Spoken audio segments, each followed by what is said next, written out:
narrative in film, television, and in books. And today I am joined by the man, the myth, the legend, that is Iskar Jarak. Iskar, how are you? AP, thank you so much for having me. I feel like we've kindled our own little bromance through the comments and everything so far, and just a huge fan and incredibly honored to be here chatting with you today. So well, love it. Thank you. Let me first point out, the honor is mine.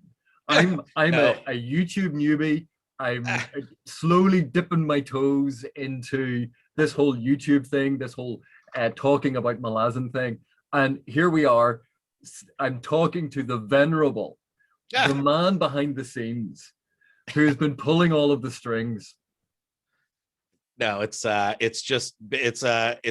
crazy time to be alive. The dream has become a reality. I think, like, in my very first videos, I talked about how I had two goals with the channel, and one was to like get more people to give it a go and pick up the books, and the other was to like cultivate a set of people to nerd out with on the books. And so we've taken that original goal and just absolutely obliterated it, and it's just it's a great time to be alive. So much good conversation out there. Well, I have to say, like, thank you so much, because of the community that you've created. I obviously started doing these videos, and I see all of these names recurring, and I know they're all your minions. You're controlling them.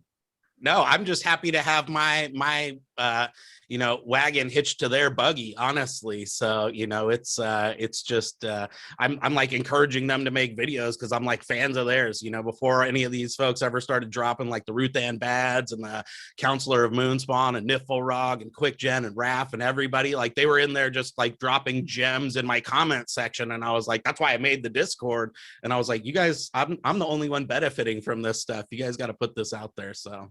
Well, don't mention the Niflrog, that gentleman, because the reason we are having this chat today, we wanted to have a chat about some of the common complaints about Malazan, and just have a talk through it, because no book is perfect, no series is perfect, no author is perfect. Like, there are flaws, weaknesses, whatever way you want to describe it. And I thought it would be really interesting to have a talk about some of the ones that are recurring, and who better to know that than someone as tuned in as yourself. Yeah. But then the Niflrog released a video, which I may or may not link in the description below, where he actually addressed a whole load of the points that I wanted to bring up. So we have a truce declared at the minute. Right. Yeah, exactly.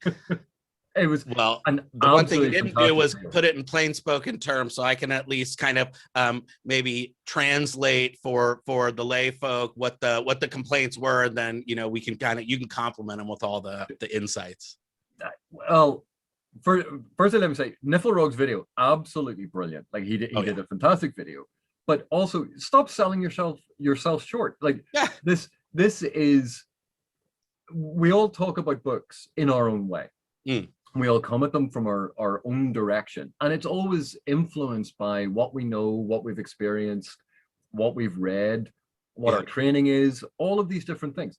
So we're all trying to articulate our points, and occasionally I slip into academic double talk, and I don't mean to. I honestly think that this is the best word to describe something, but I appreciate that not everyone has my training, and it's nice to be reminded sometimes that, there's another way of describing it.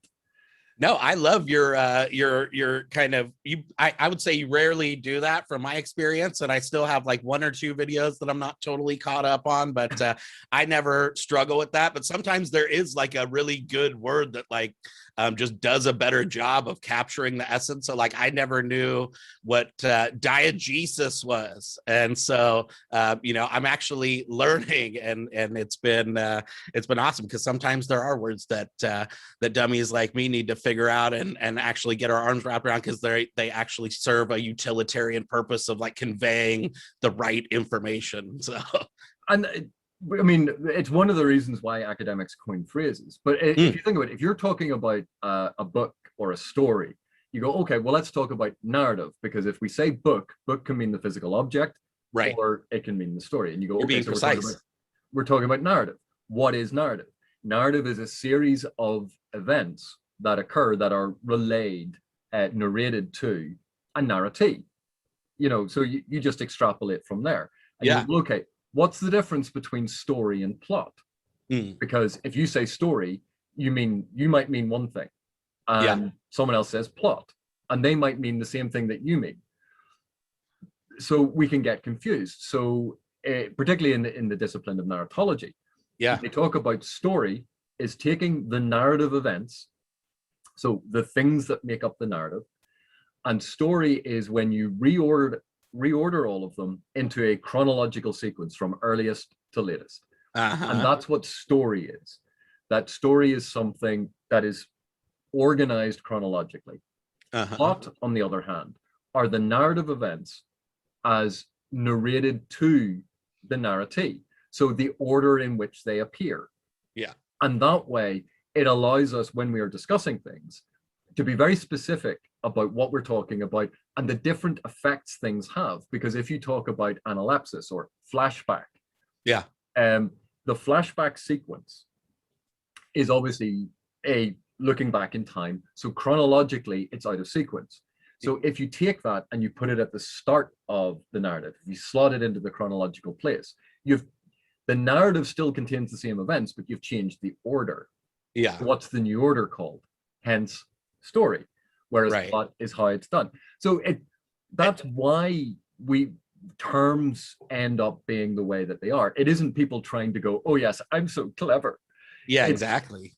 It's trying to be clear and precise in how we talk about things, so other people who you aren't in the same room with understand what you mean, and you don't have the opportunity to follow up on things and explain things further. And I love that, because that's kind of like one of the common, like, I don't know if it's a common criticism or whatever, but it's like one of the things I always find funny is that like people go to such elaborate lengths with these reading orders and stuff like that, instead of just like reading them in the publication order or whatever, like they say that, you know, like the people who actually wrote the books think you should do or whatever. But you know, I think that like the story, the narratives, you're never going to like, arrange all these little books and piece it into a way that it's like the story, like you said, where it goes like, because there's like, you know, the first half, then you get to the first half of House of Change, right? Then you get to like A Midnight Tides. Then you go like, you know, and so it's like, you can never kind of organize those books into a way that it's going to be perfect anyway. So I think I always think it's funny that people, but I think it kind of gets to this kind of difference of terms or whatever that you're talking about. Yeah, but the interesting thing with that is, okay, so because I know you can get the complete Malazan Book of the Fallen as an ebook, right? And it's the complete text of whatever it is, like 3.2 million words. Yeah, you can go through that, and you could theoretically reorganize the entire narrative into story, into chronological sequence, right, where you're putting all of those primordial chapter by chapter. Yeah, and chapter by chapter, even paragraph by paragraph. Right. But if you tried to read that, once you've done it, if you tried to read it, it would be incredibly disjointed. It would be, you'd have to be holding all of the different characters in your head at the same time, because like these are all different threads, lots of different characters, and reorganizing it in that fashion radically alters the reading experience, like absolutely, because it is very different to the plot. Right. Yeah, exactly. And so that's like, what about all the mystery, right? Like, what about all the foreshadowing? What about all the breadcrumbs that you're supposed to be following? Like, what about the actual fun of reading the book? So and I suppose one of the things is we all read books in our own way. We all have a different approach, and you know, sometimes when we read, actually let's make the analogy to eating. Sometimes you want a burger from the fast food restaurant, right? Sometimes you want a really big healthy salad. Sometimes you want a 5-course meal in a really fancy restaurant. But if that was solely, one of those things was solely your diet, and you then went somewhere else, you'd go, oh, this is really weird. we all have different things that we want at different times. Right. We wouldn't, even if you're the biggest fan of hamburgers, would you really want hamburgers for breakfast, lunch, and dinner? Right. And when we read, variety in what we read is really useful and helpful. It broadens our palette. It broadens our ability to read different types of narrative and appreciate different types of narrative and different techniques. And if we think of the Malazan Book of the Fallen, very specifically, Gardens of the Moon is a very different book to Deadhouse Gates, is a different book to Memories of Ice. Very few of the books you read and go, this is just like, that they are all individual reading experiences. Oh, yeah. But when we talk about it in terms of a series, we run into reader expectation. A series should do X. Yes. And if it doesn't do X, the reader can feel this book has failed. Right. Or this series has failed. But why do we have this thing of a book or a story or a narrative or a series? Why should it do X? Right. Violation of expectations, I think, it underlies a lot of these criticisms. You know, it's like a lot of it is subjective, and like just going back to your eating analogy, you know what I mean? It's like none of this stuff is even like mutually exclusive. You know what I mean? Like you said, you go to all the restaurants. Just because you find a restaurant where you're like, that is the absolute like best restaurant in the world, their chef, the beef, you know, they come and all the courses and everything. Like sometimes you don't have time for that, right? Like sometimes you got a meeting in 45 minutes across town and you got to grab a sandwich, right? And like, and all of that stuff. And so like, you know, I think there's that piece of it. The only problem is when you go to grab that sandwich and you're expecting the 5-course meal or vice versa, right? And then people are like, oh my God, this is a terrible restaurant. It's like maybe they were just terrible at doing what you were thinking they were going to do. Yeah, and this is when we get into the I refer to what we were going to talk about today are complaints. And the reason I call them complaints rather than criticisms, right, is, and again, this is going to a sort of an academic point about defining your terms. Talk to any academic and they will always go, well, let's define our terms first. A complaint for me, and this is my own personal opinion, a complaint is what you personally don't like about a book. It is a personal preference, it is a personal experience, and it can be linked to a criticism. But a complaint is all about your own personal reading experience, what you like, what you don't like, that sort of thing. A criticism, for me, is an evaluation of the text. And when we start talking about evaluating the text, we are now in the arena of you need to define your terms, you need to define how you're evaluating it. So like one of a clear example of this would be pacing. Let's talk about pacing, because I know readers have complained about this bit of the book is a slog. Right. Yep. I just have heard that recently about one of my favorite books. So, and what we'll discover, I think, if you took 1,000 people who had read Malazan, or Malazan, or you know, yes, if you took 1,000 of them and got them all to read, say, Deadhouse Gates, pick out the bit of the book that drags for you. Some of them will say, well, no, none of this book dragged for me. Or some of them will say, it was this particular storyline. Or some of them will say, oh, it was this particular storyline. There is not going to be consistency among all of them about the parts of that novel that dragged, that were slow. So when we talk about a slog, it is a derogatory pejorative, which means pacing. The pacing was slow, or it was nothing interesting was happening. And you go, well, okay, so let's think about what we mean by pacing. If I give you a copy of Jane Eyre, or a copy of Mansfield Park, or a copy of Bleak House, is the whole book a slog? And you go, oh, well, those are different types of books. They're not fantasy books. And you go, well, why does it being fantasy change it? And it's about our expectation of what a fantasy story or a fantasy narrative does. We have an expectation that it is going to follow a certain pattern or going to feel a certain way when we read it. Yeah. So, like, how are you thinking about this? As I've just sort of laid all of this stuff out, what's your opinion?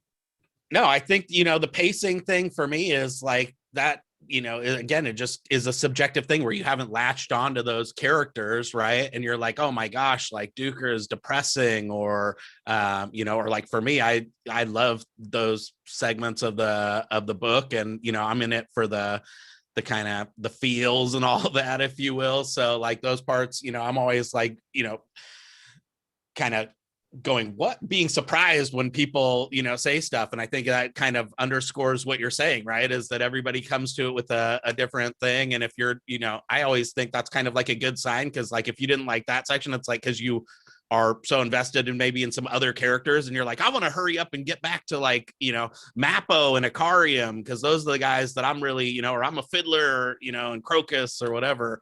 So I think there's kind of that aspect. It's just like, that means maybe that you're, and kind of same with all these complaints, it really says more about you and stuff than anything about the actual content of the book. But I think you've hit on like a really good point that's linked to complaints about pacing and also complaints about side quests and stories that go nowhere. Yeah. And this again is when we think about what narrative is. There's a concept in narratology, and I'll go back to a couple of these every once in a while. But the idea of narrative kernels that are absolutely essential events that occur in a narrative. The narrative cannot occur without them. And then narrative satellites. And narrative satellites are events or moments or sequences that add additional depth, complexity, color. They can be used to explore theme. So when we talk about what is the main story of this book, what we do is we are thinking of narrative solely here in terms of the narrative kernels that are forming a central narrative thread. Right. But when we think of stories in general, is that how all stories or narratives are meant to function? And you go, well, no, because you can have a mosaic novel. Sherwood Anderson's Winesburg, Ohio. And essentially, that's made up of a whole set of short stories all set in the same location. Yeah. Where there are overlapping characters, they're set in different time periods. But when you read it, it creates, outside of the text, it creates this entire picture of Winesburg, Ohio. But there is no central thread. There is no point to the story. So setting your terms when you are deciding what is the central aspect of the story and saying, this is the central aspect and these are side, extraneous, unneeded. Yeah. That is making a judgment about what you think the story is. Yeah, totally.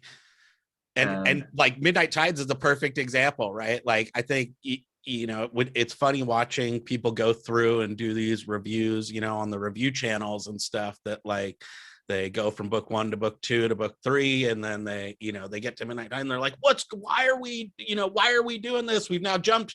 Where are all these people that I care about, and why has it, right? And then it's like, as a kind of somebody who's trying to go through their 4th time or whatever, like, could you imagine the second half of the series without a midnight? You know what I mean? It's like, that's the whole, for me. I mean, I'm a sucker for Midnight Tides anyway. I'm a Dead House Gates, Midnight Tides, Reaper's Gale type of Toll the Hound, whatever. But there's like kind of different brain sides, I think, that go for different ones. But it's like, that's one of the things that people always complain about. It's like, what the heck? I just like read 4 books and now you're gonna like, rip the carpet out from, and it's like, dude, that is like the whole thing of the second half. Like, that's setting up everything. So but even then, I was talking to Philip Chase about this, and I said, if you had books 1 and 3 had been published together as a duology, books 2 and 4 published together as a duology, and then book 5 published as book 1 of a new duology, people would have been, yeah, that's absolutely fine.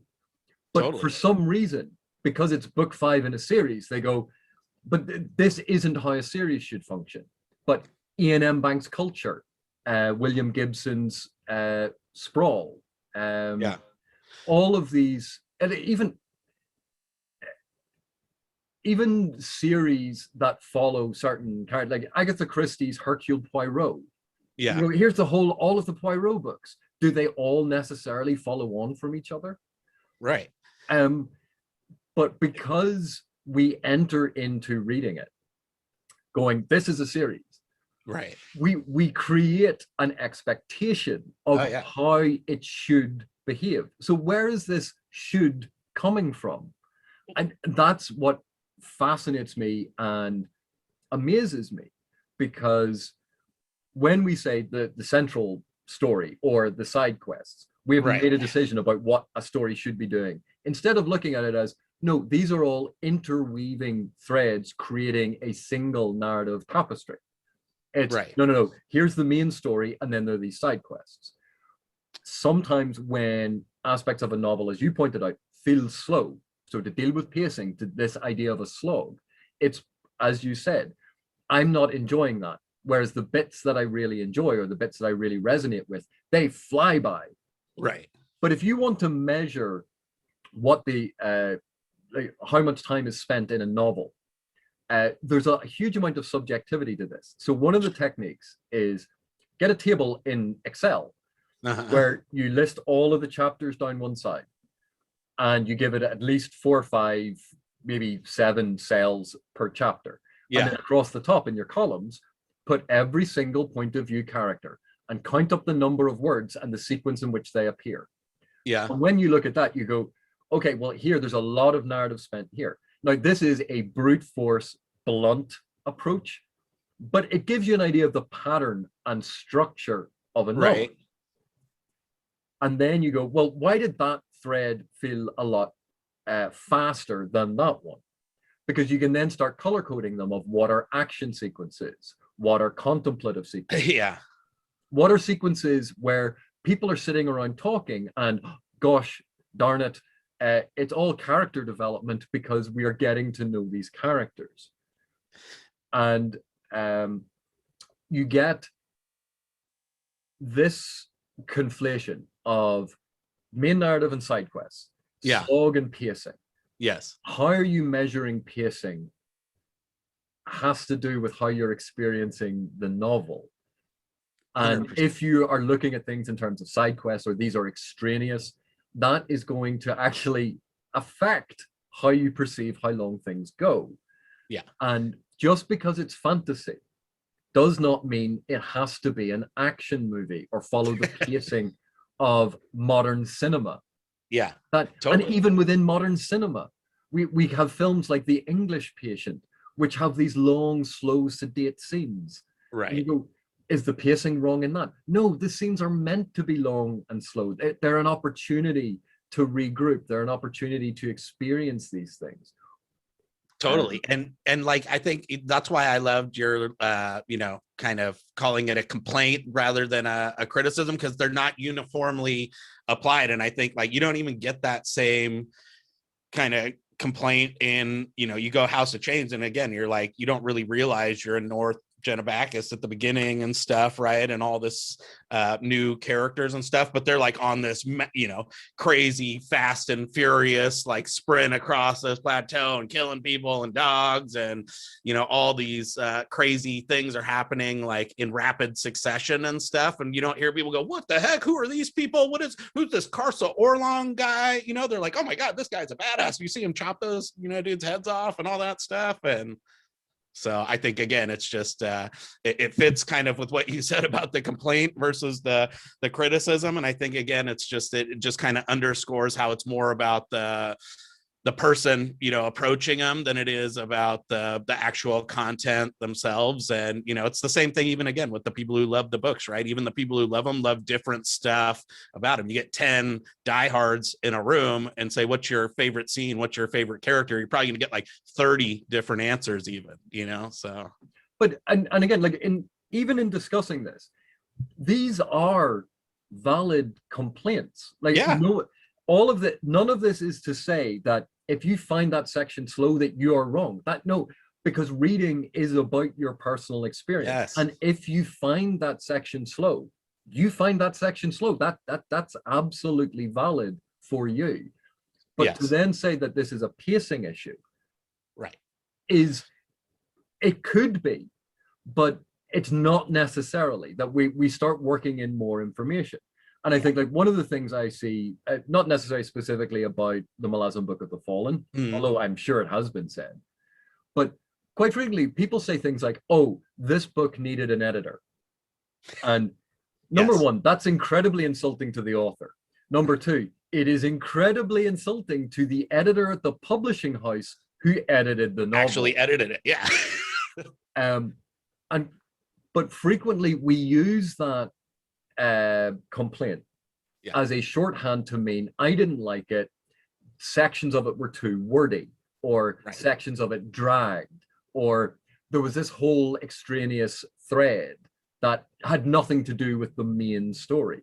And you go, all of those things are very valid reader experiences, but they are not necessarily actual criticisms, because just because we as a reader don't understand a certain aspect does not mean that that aspect shouldn't be there. It just means that we haven't understood it, or we haven't enjoyed it.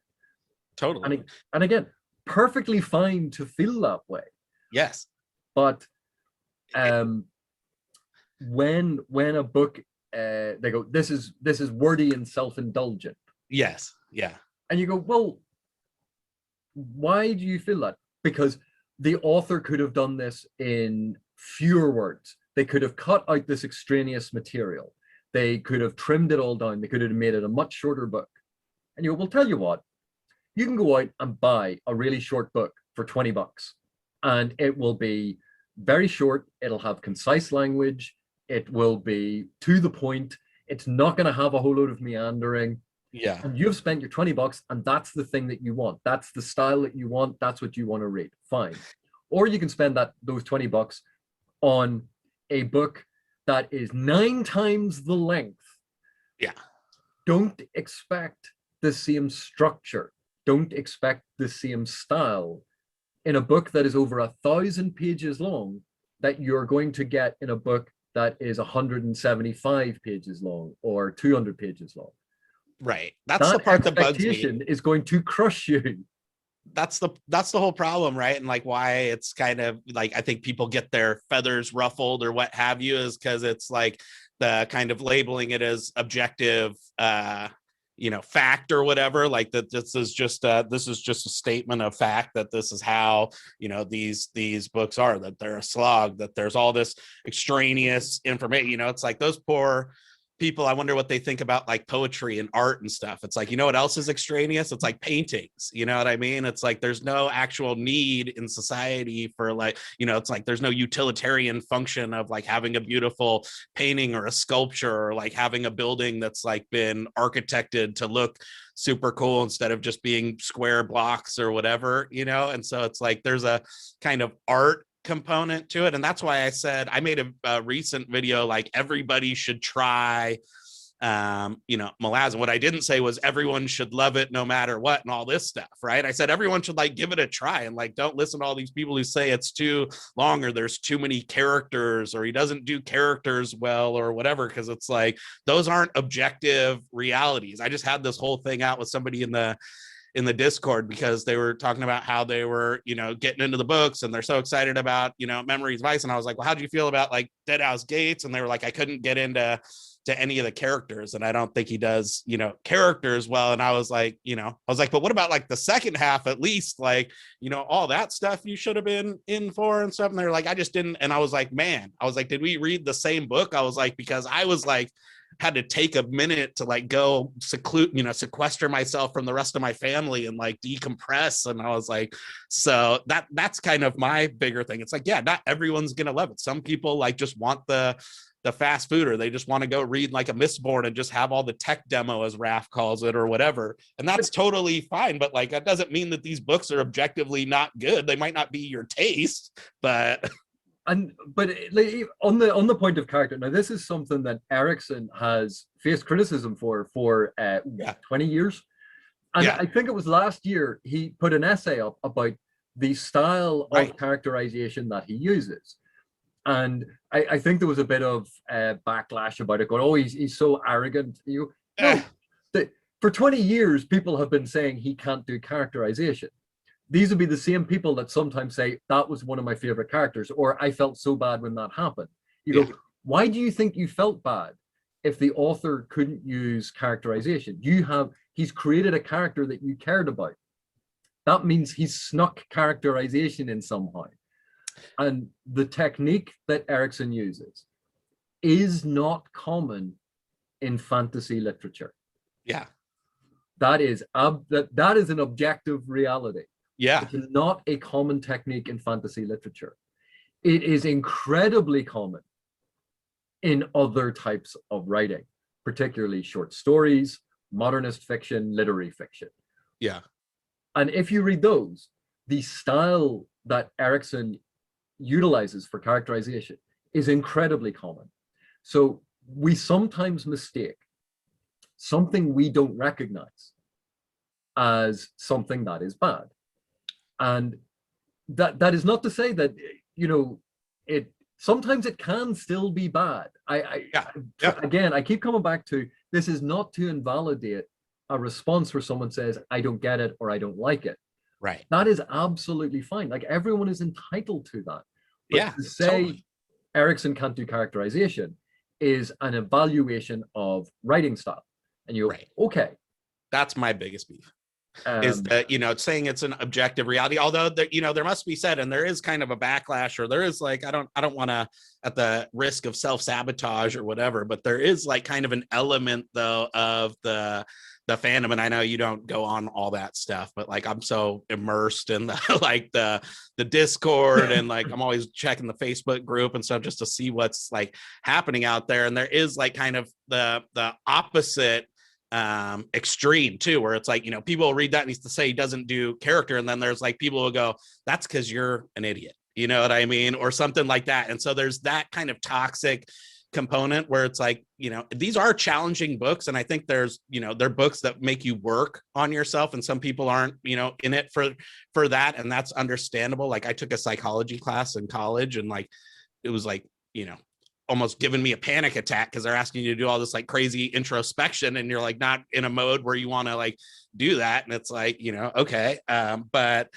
I do think that there's like also a kind of like an element of the fandom that thinks like, I really get these books, and that must mean that I'm super smart. And so they like to go out and like dunk on people who don't like it as being idiots too. And that's kind of a really unfortunate part that has led to some like negative stuff that's out there too. And I think that it's like the squeaky wheel gets the grease, and a couple bad eggs have kind of like even made the kind of people who have complaints or whatever dig in harder. And it's like just a kind of a microcosm of our society in general, where we're tribalizing and hunkering down in our corners.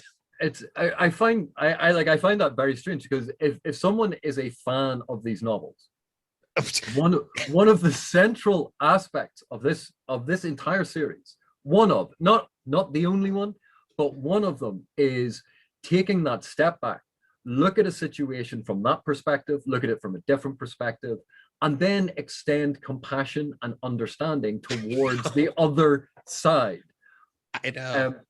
I think I get a bit annoyed at, if that is the attitude, I would be annoyed at that, because this is not about, I got this book, therefore I am way smarter than you. Right. Yeah. there's a lot to dissect. If you're super smart, right? Like you look at Niflrog, it's like you could have an absolute field day, and there's like you guys could beat up a 1-sentence thing in an hour-long video, right? And stuff like there is that like, it will stimulate your intellectual curiosity. If you got a gigantic brain, you can go nuts, but at the same time, that's not like a prerequisite. And I joke about lasers and fireballs and stuff, but there's like also just like a fun component that like regular old data nerd, spreadsheet nerds like me can enjoy. But even then, when I do like prologue analysis or any of those things where I break stuff down and you go, oh my God, AP's put up another hour-long video on, and it's only about 2 pages. We don't say, oh God, though. We go. But like, I appreciate that people look at it and go, like, how can this take 2 hours? And the thing is, it doesn't take 2 hours to process when you're reading. You read at the same speed. Right. This is just trying to break it all down and separate it all out so that everyone can see how I am thinking about it. And that takes time to explain. But quite often when you read and you go, I don't know why, but this passage felt melancholy, or this passage felt sad, or I don't know why, I suddenly laughed there, and I don't know why I'm finding that line funny. Right. So you can experience the effect that the writing has without understanding how the author did it. So there's no prerequisite to have an undergraduate, master's, or a PhD in literature to understand these books. There's no prerequisite to study them in the way that I do. Yeah. What that allows me to do is break it apart and sometimes show people different aspects of it, and it kind of pull back the curtain a little bit to reveal how the magician pulled off the trick. I love that. Yeah. But when we read books, it is about various aspects of enjoyment. And some of us really enjoy a rip-roaring yarn. Yes. And at another time, the exact same person can go, well, I want to read something that's slightly more contemplative. Or I want to read something that is like nice, slow, sedate. I want to read something that's very, about a world and not just a quest. Right. There are all of these different experiences, and none of them are about who is smarter and who isn't. And I would object to people saying that you have to be really intelligent to get these books. I will admit these books reward active reading. They reward active engagement, and I think you will enjoy them more if you do that. Yeah. But that is very different to saying you're not going to get it unless you're smart. Exactly. I know a lot of people use audiobooks. I suck, absolutely suck at audiobooks. I cannot read an audiobook. It doesn't work. I could put it on if it was something that was very much story, plot, just narrative kernel focused, that linear sort of experience of a series of events. I could put that on, but I couldn't listen and appreciate the Malazan Book of the Fallen. And this is me personally. Right. I know a lot of people can do it. This is my feeling. But I couldn't listen to the Malazan Book of the Fallen because that's not how my brain works. I need to see the words on the page.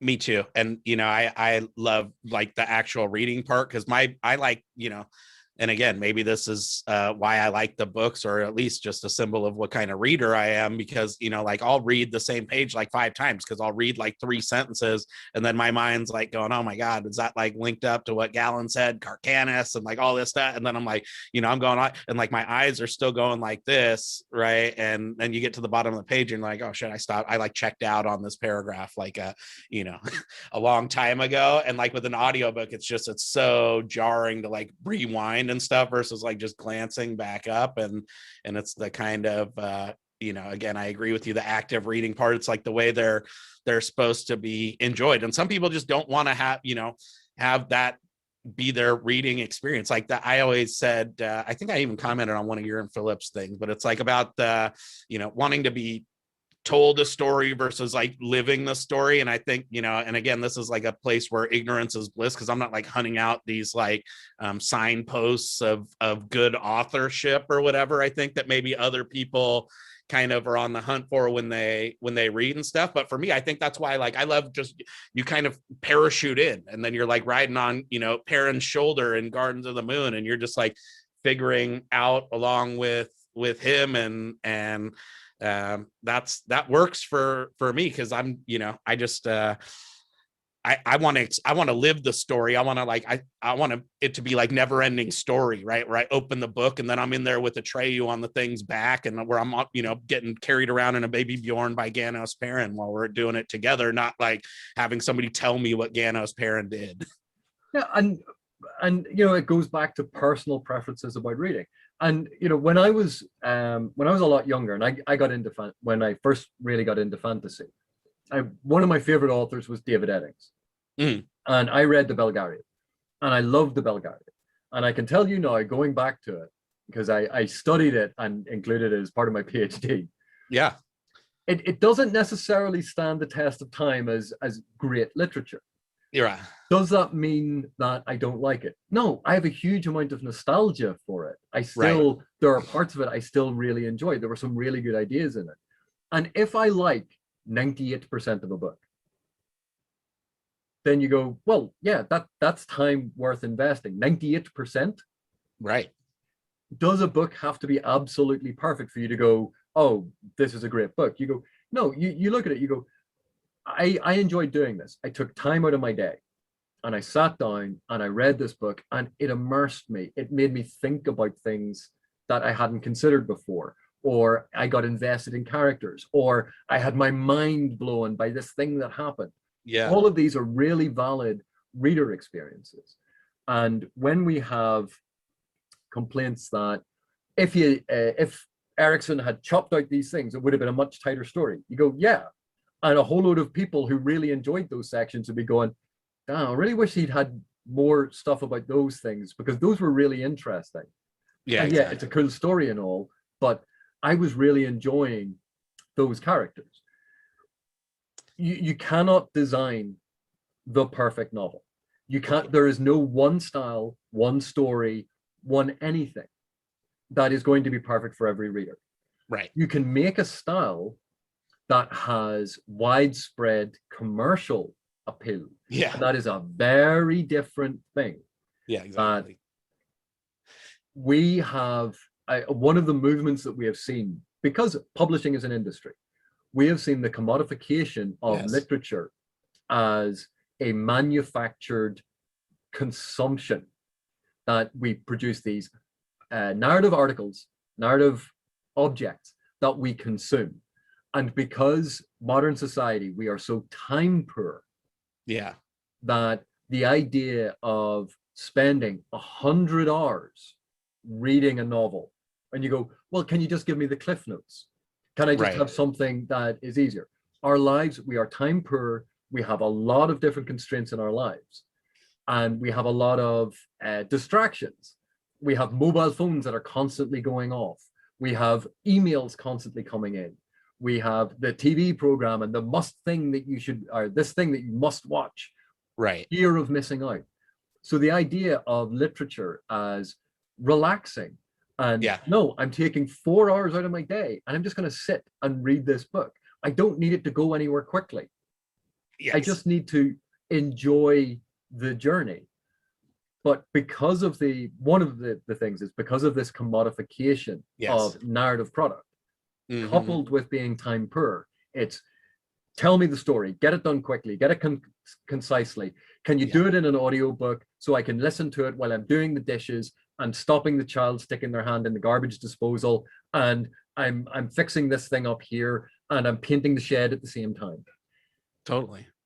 It's like, no, there's like a whole kind of entertainment value to it. You know what I mean? It's almost like the whatever Maximus in the, you know, Roman Colosseum. It's like, you know, you have to just keep it pure entertainment and stuff. And it's like to show anything else that's not just for the kind of pure you know, entertainment value. And I also think there's like this whole, I don't know if it was deliberate or what, and, you know, but it's like the whole serialization of the commodity, right? It creates this very much like focus, I think, on the destination, right? Like you have these kind of pre-planned like, you know, series that are supposed to be 7 books, right? And it just kind of creates this like vibe, or this whole like kind of rush to find out what happens, right? Like we really need you know, we need George R.R. Martin to hurry up because we need to find out what happens and how it really ends. And with, you know, like before we had the show, is like,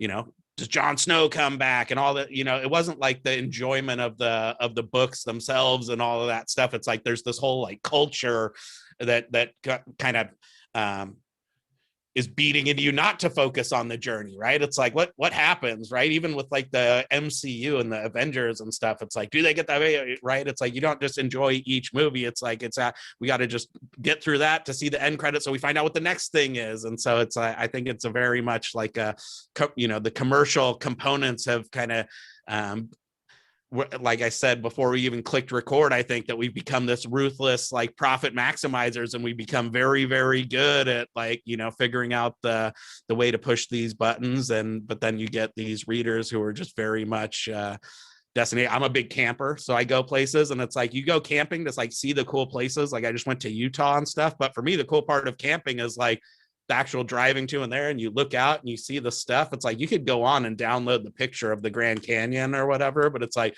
driving there, seeing all the stuff. That's the badass part. And you know, we have, if you think of other forms of literature, and even there are other examples within fantasy literature as well. But the idea that story or plot or narrative is central. Literature goes through all of these different changes. Psychological realism was not part of mainstream literature until the end of the 19th, start of the 20th century. That psychological realism didn't exist, really, in mainstream literature. And it slowly worked its way in as the dominant thing that we actually like to see. We had stories used to be, it was all about the events of the story, and then it was, well, no, let's see what other things we can do with literature. And so when we have passages, and we see a lot of this in the Malazan Book of the Fallen, where Erikson works in description. There's this depth of the world. There's a history of a world being brought across the page through the language. And you go, okay, he could have cut that entire paragraph down to the person was standing on a wall. Moving on. And you go, you can pare things back to just the narrative events, or you can actually indulge in enjoying what is on the page, which is much bigger than that, much different to that, which is an exploration of the world, which is an exploration of language, which is an exploration of subtext and context, and that stimulates thoughts. We have novels that are articulations of philosophical concepts, where an author really liked a philosophy, so they wrote a story that explored it. So it's all about the philosophy, not the events that happen. It's an exploration of these things. And exactly. It's like the allegory of the cave. They're like, dude, they just sat in the cave the whole time. What the hell? That was boring. Well, I remember the opening of Bleak House has by Charles Dickens. So I love Dickens. You know, known as one of the classics, one of the parts of the English literary canon, and all these school kids for years were taught it. Now university students were always taught it, and it's kind of fallen off in popularity. But it opens with a discussion of a legal case, Jarndyce and Jarndyce, and also an extended metaphor about the fog and smog rolling across London that's obfuscating things. So it's highly symbolic. And there's a link between these two different things, and it's all about this richness of the language. And the last time I was talking to students about that book, what I got was, this is really boring. Why did we have to read that? Like, what's the point? Nothing happened. And there is a movement, and it's not to say that you have to appreciate all forms of literature. You don't. You can have your personal preference. But when you say, I don't enjoy a book, that's not the same as saying the book is bad. Right. And we circle back to this again. I am in full support of people having personal preferences, but to say something, say Erikson does too much philosophizing in the later books. Yeah. And you go, well, too much philosophizing implies there's a certain amount that you'd like. How much is okay? Show me the dividing line. Oh, he does too much. Right. So if we cut all of that out, yeah. And then there were these side plots that I didn't like. Well, okay, cut those out. Yeah. Well, then there was this thing I didn't like that. Yeah, so cut that out. And he shouldn't have done that thing. Okay, cut that out. What are we left with? In the beginning there was this, and then it ended. Right. This happened, then that happened. They want the list of events. And if you followed if you took the book, if a reader takes the book and they get a Word document version and they cut all of those things out, put it together as a thing, and then read it, go, does it still flow the same way? Is this what you really want? And, one of the things that people point out is that, say, an event, and there are traumatic events, there are dark events, there are horrendous events. Why did Erikson include those? And you go, well, the darkness contrasts with those moments of light. Yeah. But also, literature is not just about happy, smiley things happening. Literature is not just about exciting things happening.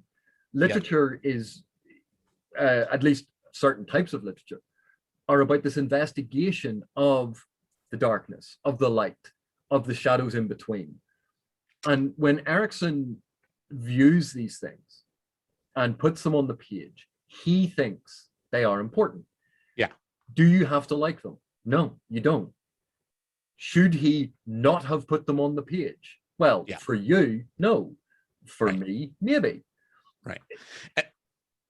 No, I was going to say, I think that's like kind of goes in line with the whole thing about, like one of the things that Ruth Ann Bad always like stresses and emphasizes, like people didn't read the like foreword of like Gardens of the Moon, where he specifically says like, hey, this is, I did this thing where it was like talking about what hits the most, or why do you really love the books? And some people were like, I love them because they really help me like escape or whatever. And I was like, I think that was like the whole point, was that they're, we're not supposed to be escaping from these. And like, I think it ties in with the whole like complaints about like the sexual violence stuff being in there too, because there is, like you said, really dark stuff in there. It's not like, it's because we're there to explore these things and to like, kind of do that self work and stuff too. And I think he was probably doing a lot of self work just like through writing these books and stuff. And that might not, work for you. And that might not be why you read, because you just want to like read, you want to snuggle up on your couch with a warm blanket and have sunshine and rainbows and just be told a story and not live a realistic story. But that's not what these books were setting out to give you and stuff. And those things serve like a thematic purpose and whatever. And again, I couldn't articulate what's being explored like in a literary sense, but it's not hardly ever is it actually shown on screen, except for one time that was pretty like brutal to actually read or whatever. But it's like, that's just because that's not what you go to, or go for books for. But it's not like this objectively terrible thing. In fact, I get, and I think the conversation in the community is a testament to the fact that people did take a lot out of that stuff and have, and it's led to a lot of healthy dialogue. And then, I mean, there is in particular one standout scene in it later on in the series. Towards the end, yeah. We're not going to go into a discussion of that. But I know that scene is very distressing, and that scene is very difficult to read. Right. And I also know that people have stopped reading because of that scene. Right. But at the same time, you go, well, okay, well, why did Erikson include it? Yes. Might it be because when things like that happen in our world, and believe me, they happen in our world, what is our reaction? We look away. Right. And I mean, I can't read Erikson's mind. I don't know what he was thinking in that moment, but I can imagine that he was thinking, I am going to make the reader see this. I don't want them looking away. They have to acknowledge this. And if that is not your cup of tea, again, that's fine. a personal preference. And if none of these things happened in the real world, Erikson never would have included it. Right. And certainly those particular elements, the sexual violence and that dark violence that's in there. Yeah. Those things, as far as I am aware, and I'm pretty sure about this, are never salacious. They are never gratuitous. No, some of them may feel graphic, but in any analysis of them that I've done, the language used tends to be very clinical, and there tends to be quite a bit of psychic distance from it. And it's actually the author stepping back to try and shield you from some of the emotions. But he doesn't shy away from confronting something difficult. Totally. And no one likes reading that stuff, to be clear. You know what I mean? No one's like, yes, I want to read these scenes of like crazy, horrendous murders or whatever. You know what I mean? But it's like, but the point is that it you know, the purpose of it, and it gets you, you know, thinking about these elements. It's like no one does that for the entertainment. Goes, oh yes, another cannibalism scene, right, or whatever. But it's like, but again, and this goes back to our reasons for reading. Are we reading solely to be entertained? Yes. Are we reading solely to read about the things that we find funny or interesting? Are we reading to be challenged? Are we reading to experience a world? Are we reading to engage with concepts and thoughts that maybe we haven't had before? We all have different reasons for reading. And scenes like that sometimes raise awareness of issues from the real world, but also we have a reaction to it. And then we can take a step back and go, why did I have that reaction to it? Why did when X happened to Y character affect me, but when X happened to Z character, I laughed? Yeah, totally. And you go, because objectively or structurally, or you know, when you pare away the detail, the same act happens. It's treated differently. Why? What is the author saying that is funny? You go, well, not necessarily. Because a lot of what Erikson does in the series is present similar events from different perspectives involving different people and show us different reactions to it, so that we get a chance to, and let's face it, a book is an incredibly safe environment in which to explore difficult issues, because you can close the pages of a book. You can set the book at the far side of the room. Nothing is going to come from the book to attack you. No one is shouting in your face. You can process it at your own space, at your own speed.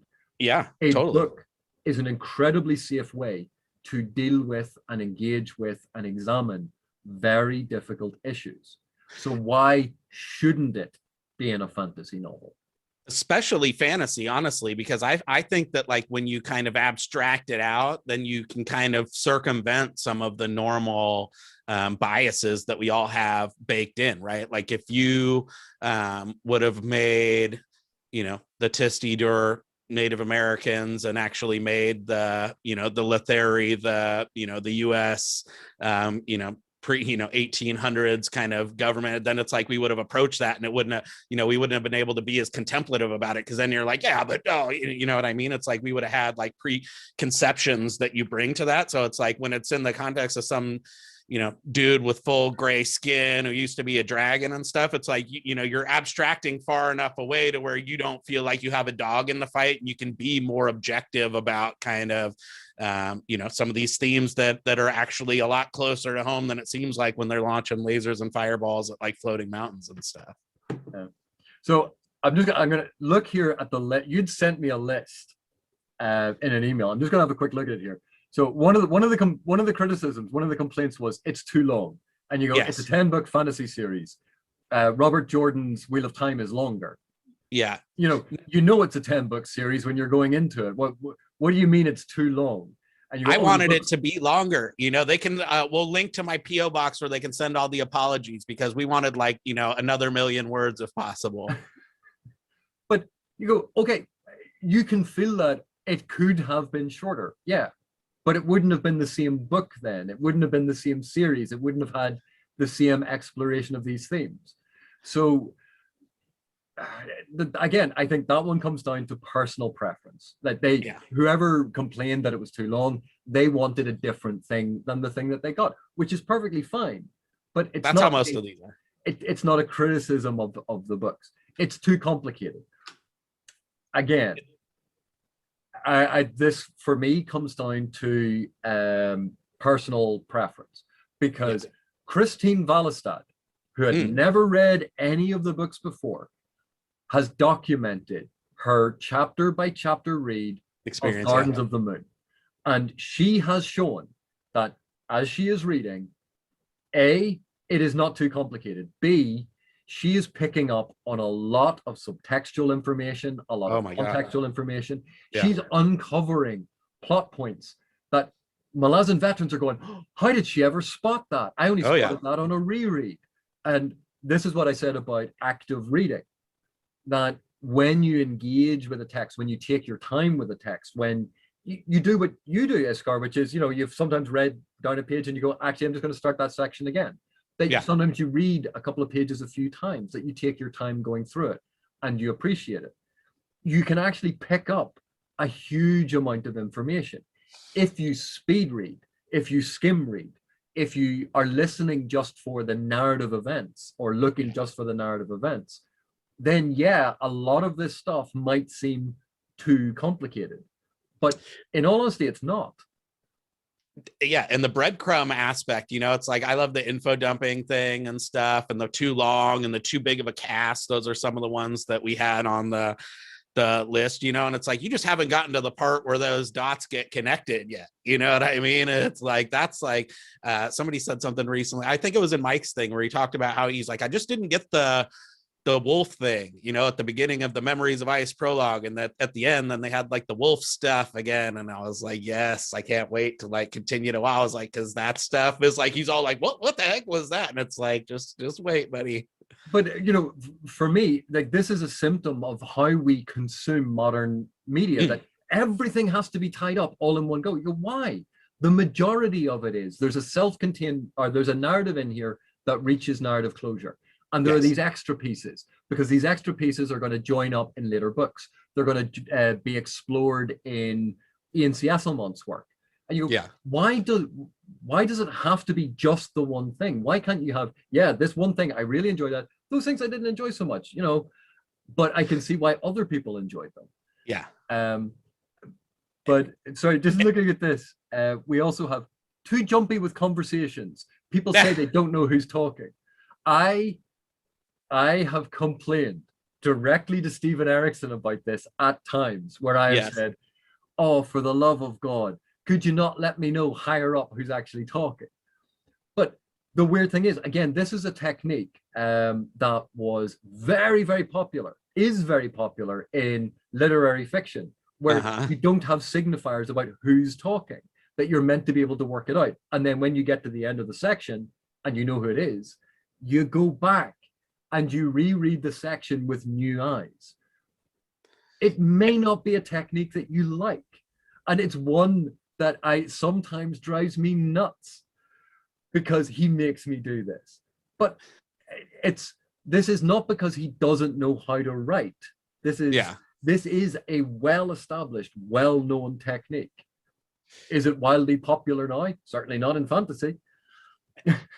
Yeah, and some people just like aren't paying attention to, and not to I definitely don't want to be in the dunk on people who didn't get the books thing, but there's like one podcast I think that was talking about the very beginning of like Gardens of the Moon, when the Sari was getting like recruited or trying to sign up, right, and join up or whatever, and she had like the dried blood caked all over her legs and stuff, and they couldn't figure out what the red stuff was, and was this some like foreshadowing to some crazy dusty part of the world, and all that. And I was like, you guys just weren't paying it, because I think Erikson even like made a comment or said something in one of his interviews where he talked about like, oh, I should have made that like clear. And so I was like, most people got that actually. I think we had a whole scene where Perrin is wading through dead bodies, and Sari turns up with her legs covered in red mud. You go, he has waded through the dead.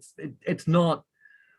I know. I was like, don't change anything with your writing, because I was like, I think most people were on board with that one.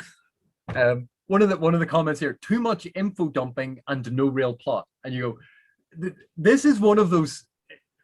I find this amazing. This is a series that gets accused of being too obscure and not giving you enough detail, but also too much info dumping.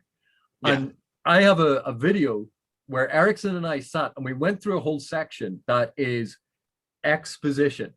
Yeah. It is exposition, but it's character dialogue, it's description of scene, and there's a whole load of information tied into it.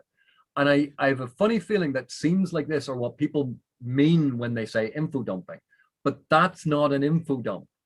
An info dump is bald exposition that is dumped into a text that is not integrated into a text.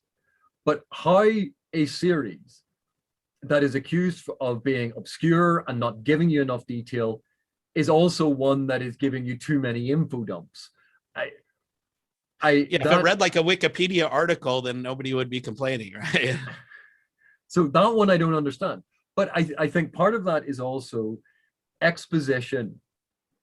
Again, a lot of modern narratives focus on this very pared down, very streamlined form of storytelling. Yeah. And if that is the dominant form, if that's the dominant reading experience that people have, I can understand why a completely different technique can seem alien or wrong. You know, if you have been reading that one style a lot, and you then find a different style that's doing it completely differently, you might go, this doesn't feel right. It doesn't read properly. It's not doing the right things. And that's one explanation for that feeling. Totally. And I think that's how I write econ papers, right? It's like you start with the skeleton and then you go, hey, housing affordability sucks. We don't build enough. We need homeowners. And then you flesh out the skeleton versus like having a 3D printer approach where you like build it up from the ground. So no real plot. Obviously, well, I take exception to that because the plot is how the sequence of events is narrated to the narrative. But I think what they mean is that there's no straightforward, linear, here are your main characters, this is the main story that they are following. Kind of. Yeah, I think that's what they mean. But I think it's easy to forget that these 10 books are really one book written by Kamenzad, right? And like from that standpoint, and I think when people can't say what the books are about, they're actually being nice to you when they're describing the books, because it's really easy to describe these books if you don't care whether you ruin the ending for people, right? Like it's a very easy set of books to describe if you tell the end of what happens at the end of The Crippled God, right? So, but if you, I know some people object to the fact that, you know, it's described as one big story, and they go, but it's 10 separate books. These books should be doing 10 separate things, or, you know, fit together in a certain way. And you go, The Lord of the Rings, one story. Lord of the Rings, one story, published in 3 volumes, each volume divided into 2 separate books. So there are 6 books of The Lord of the Rings making up 3 volumes, which make up one story. It's not as if this is a brand new concept. I know. This is from 1954, 55 was when Tolkien first published, and you go, first published The Lord of the Rings. You go, the idea of it being one story in 10 volumes, different books making up different volumes. That's not complicated. And then you think of Tolkien's structure, where, you know, you have the Fellowship break up, and then we're following this, and then there's another fragment, and they're following these different things. And then it all kind of comes together. But you don't have the entire quest group meet up the end at Mount Doom and go, oh, Frodo, haven't seen you in a while. Let's get this all sorted here. Let's fight Sauron. Yeah, exactly. I would disagree with the idea that there is no real plot. A lot of the books, with the exception of the last 2, can be read as standalones. Are they satisfying to read as a standalone when you haven't read any of the others? Probably not as satisfying, no, and they probably would be even more confusing. Right. But each book has a self-contained narrative element that provides a beginning, middle, and end, and closure within the narrative. So that one, from a purely objective, critical point of view, I would disagree with. It has an enormous cast. Yeah, it does. Yep. That I don't see why that's a problem, but if anyone thinks there are far too many people, too many points of view, you go, yeah, again, I have a preference probably for, at most, 6 major points of view in a novel. Yeah. I like 6 is about the one that I'm most comfortable with. Up to 6. These books have more than that. Am I dissatisfied? No. Sometimes it's a really engaging challenge. I think my personal preference is about 6, but I've read books that have a single first-person narrator, and you're not 6 POVs. How can you like that? You go, I like multiple things.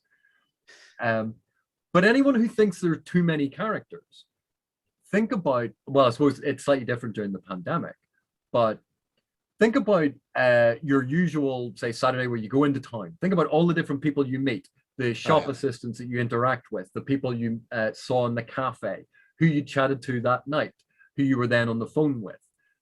Count up that number of people. Or think about when you go to your job and you're in the office or you're at work, and the number of different people you interact with there. Now, count that up. That's one day. Multiply that by the number of days in these novels, and that'll give you like a realistic estimate of how many people you would meet in that time period. Yeah. There you go. I love it too, because, you know, it just goes along with the whole kind of riding shotgun and living the story rather than being told, because you're kind of like triangulating on the right kind of answer, if you will, from all these different viewpoints and stuff, instead of just being that one person and being stuck in their own, like, you know, subjective view of the world. And so for me, the more characters, the better. That's why I always like, you know, you can feel the kind of cafe element, or like, I think you talked about how you wrote the books in the cafe, and it's like, you know, you get the kind of the Mises and the Araltas and the, you know, of the world that kind of add a huge component to our understanding of how it works. Cause you get the kind of, you know what I mean? You're getting this kind of additional kind of contextualizing of the events that you're seeing that is critically important. So for me, those are like, you know, the parts that people want to cut out are always the ones that I latch onto the hardest. And I, you know, obviously a lot of those point of view characters, or even the other characters who interact in the narrative, who are not main narrative event carriers, but they are there. They flesh out the world. They give the world depth and flavor and context. Is it your cup of tea? Maybe not, but you know, it's to say that there are too many is again making an evaluative judgment on behalf of everyone. So I would class that as a personal complaint that someone has, and again, totally valid to have those. Yes. I love this one. Messed up names that are too hard to pronounce. That one is objectively jacked for anybody who does want to have a YouTube channel, but I'm going to show you. Well, this probably won't show up on camera, but this is. Oh yeah, I heard you mention that one the other day. Now, elements of this book are absolutely brilliant. I am going to read you some of the names of very important werewolf characters. We have Rockhalu. Rockhalu, right. Then Huinlen Hono.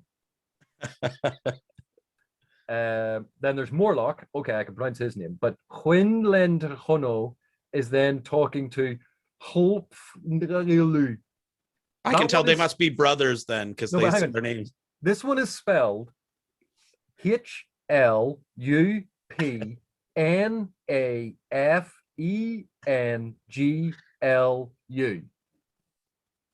Perfect, straightforward. And they are having a direct conversation with WUINLENDHONO. And Hoflerlu. Well, keep in mind, AP, that this complaint is coming from the same fandom that complains also that there's a guy named Kyle. So, you know, you've got to, you know, you got to kind of. How can you complain about Kyle and not Quick Ben? His name's Ben. Right. Well, and actually, I think you know, I think Esselmont missed a huge opportunity in the Crimson Guard interview to put it back on everyone else, because Kyle's actually not Kyle's name, right? That he could have said this was a social commentary that says more about you because you have whitewashed his name into something that's easier for you to pronounce, and that's not really. So he could have stuck it to all those people who complain about Kyle. And actually, I mean, this is a really interesting point. I remember a number of years back, I was teaching a bunch of students from Malaysia, and they were over in England. They were doing the summer course. And my very first class with them, I came in and I said, before we get started, I am going to apologize to you all. I am going to do my absolute level best to pronounce your names correctly. Yeah. I do not mean to insult you in any way, but I'm a kid from Northern Ireland. This is outside of my knowledge. And I want you to correct me, and I'm going to do my absolute best to pronounce them properly. Yeah. And all of these Malaysian students went, no, you can call me William, or you can call me John, or they'd all picked English names. And I'd said to them, listen, no, you don't have to do that. I will learn. This is on me. This is not to do with you. But you're such a thoughtful person. No, because I'm not telling that story on camera. But this was, I can understand having a different name that people have difficulty pronouncing, and you go, you want to respect these people. But I do come from a culture where a lot of the different mouth sounds that you would be trying to make their names, which are absolutely normal from where they live in their family, in their culture, whereas in my family, in my culture, they're not normal. Because we're from different cultures, but you still respect it. Totally. Well, you hope that one can hope, because I have a similar story, but opposite, with my roommate from college who I met for the very first time. And I said, hey, I'm Jordan. And he says, I'm Sandeep. And I said, cool, what should I call you? And he said, Sandeep. And I was like, oh, and just like, I come from a more sheltered thing. And so I didn't have that kind of thoughtful, everybody, I live in like a predominantly white American, like suburbanized area growing up. And I just didn't, you know what I mean? And so like my presumption was, oh, everyone's going to have a Christian sounding, name or whatever. And so that was an eye opener and like the beginning of a journey to.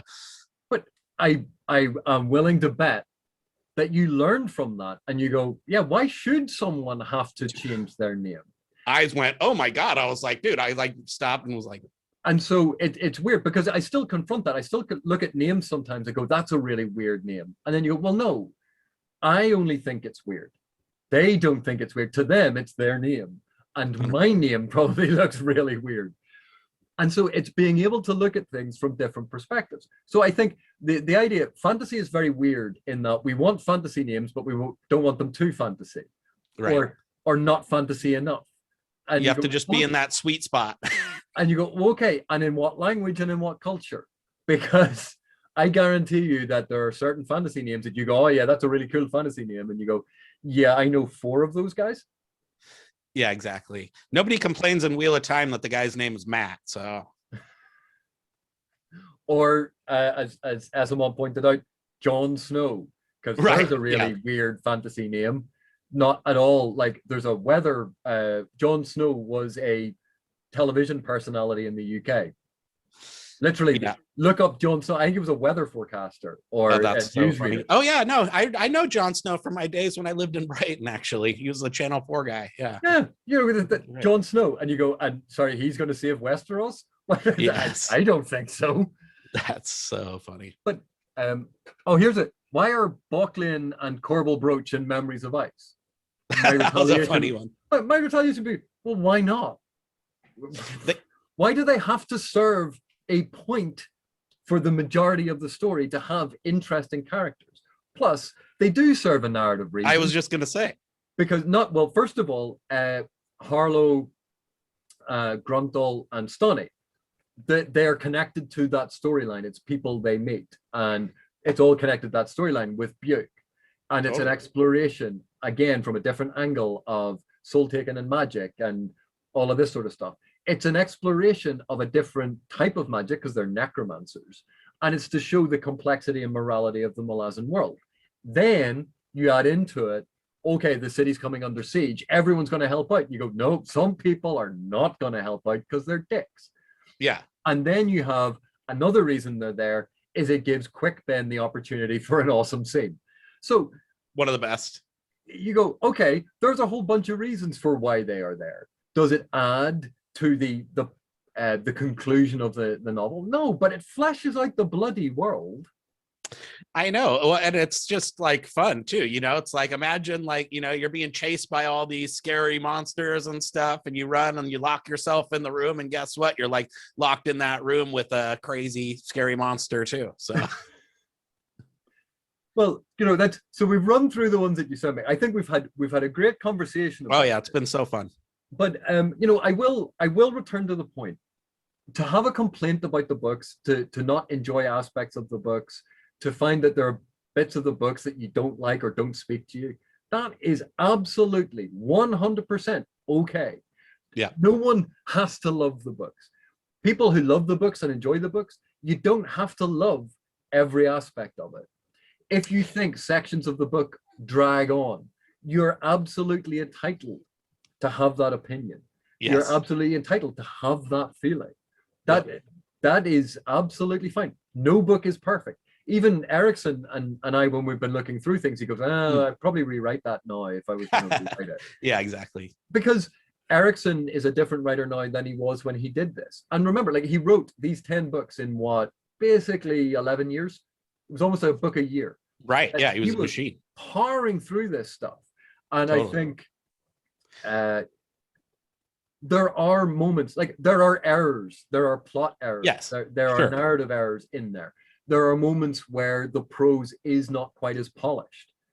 There are moments where character arcs, Erikson seems to sort of go, well, I'm not interested in writing that character anymore, and their arc doesn't go anywhere really enthralling.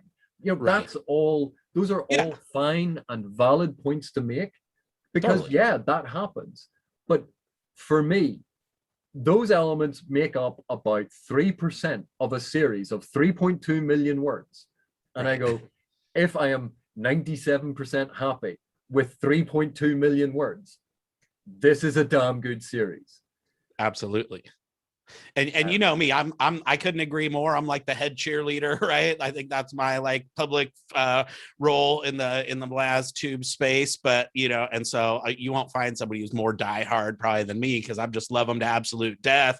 But you know, and so I would just say that the whole point is that, you know, almost every single one of these things that we touched on is subjective, and it's not going to be for everyone, and not everyone's going to like every book. I don't like every book I read either. You know, I don't like every painting I look at and stuff, and I don't like every band that makes music, but it's just, you know, don't pass off your own personal taste as objective reality. And at the same time, kind of on the other side of the coin, right, is that we need to, especially as stewards of the Malazan community, need to make sure that we, you know, also don't take up this mentality where it's like, you know, mommy is the best and anybody who criticizes mommy is wrong. You know, there's like stuff that everyone doesn't like about different parts of these books and stuff too. So it's just like, as much as the complainers who try and pass it off as objective reality are kind of, I think, totally missing the mark. I think that, you know, the people who think that they get it and so they're smart or whatever are also, you know, totally missing the points of the message he was trying to instill in us too. Like live the themes that we learned. But and I think it does come down. It comes down to there are things that you're going to enjoy. There are things that you aren't going to enjoy. Right. But if someone doesn't enjoy a section, goes, this section was crap and I really hated it. Yeah. And I go, oh, well, I really enjoyed it. It doesn't mean that they're wrong and I'm right, or they're right and I'm wrong. We have different reasons why we like stuff. And literature, like all great art, speaks to us personally. Right. There are broader aspects that sort of are for everyone. But how literature gets into our souls, how it makes us feel, because it's reading these things, taking these little tiny symbols that are printed on dead tree, and somehow those little tiny symbols create an entire vivid reality in our brains where there are people who have feelings and who we care about, where Right. events happen that can reduce us to tears, that can make us laugh. You go, looking at those little tiny symbols on dead tree that make us feel that, that is an element of magic about literature. And just because someone else doesn't feel the magic the same way or wants the magic to work a different way, that is absolutely fine. Right. The discussions that Philip and I have, quite often we talk about the elements of the books that we love, that interest us. Yeah. And that doesn't mean that those are the be all and end all ways that you should approach the books. It's what Philip and I find entertaining. Totally. You and I talking about these books, I guarantee you there are different elements that we both enjoy. There are going to be elements that you enjoy that I don't like as much, and vice versa. But that doesn't mean I'm smarter than you or you are right and I am wrong. Literature creates a personal reading experience. Right. And when we open ourselves up to it, I firmly believe when we open ourselves up to it, we will get more from it. And absolutely. That's I think the major theme of what we've been talking about. No, you summarized it so eloquently, and just proving yet again that you are smarter than me and stuff. So, but you know, with all that stuff notwithstanding, I would just end it by saying, you know, that objectively, best books ever, and if you don't like them, then you're dumb. So, well, Iskar, allow me to rebut before anything else, which is you have an area of specialism, your business, your profession. Yeah. And I guarantee you, if I sat down and went, right, I've just done this thing, you'd look at me and go, oh, AP, you dumbass. You do not know. Oh, you're such an idiot. Because, I don't know. Based on what you just said, you got the spreadsheets because you're probably better at my job too. Because we all have specialisms. We all have expertise. We all have experience. I happen to have an element of training in literary analysis. That does not in any way make me smarter than other people. It just means I've had training in it. And that is a completely different thing to intelligence and ability and all of those other things. And a lot of what I try to do on my channel is show people how I do things, how I read, how I dissect things. Because this is not about, oh, AP was born with this amazing superpower that he... No, I pity the teachers and lecturers that had to beat this into my head. Yes. I had to learn this stuff. And totally. That's what I'm trying to share. So I will absolutely rebut you, Mr. Jarak. Yes. You, sir, are brilliant. Your knowledge of the books is astounding. You have an insight and appreciation of these books that I don't. And I am jealous of, because we all have our own way of looking at literature, and I cannot have yours. So I appreciate yours when I get to hear it, when I get to experience it. So thank you so much for coming on. Thank you so much. Honestly, honor. So such a huge fan, and just humbled to even be able to have a conversation with you and to be on your channel and all that stuff. And just hopefully it's just the beginning. So thanks again, AP. You're the best. And I would just like to say to everyone watching, thank you so much for watching, and I will catch you in the next one.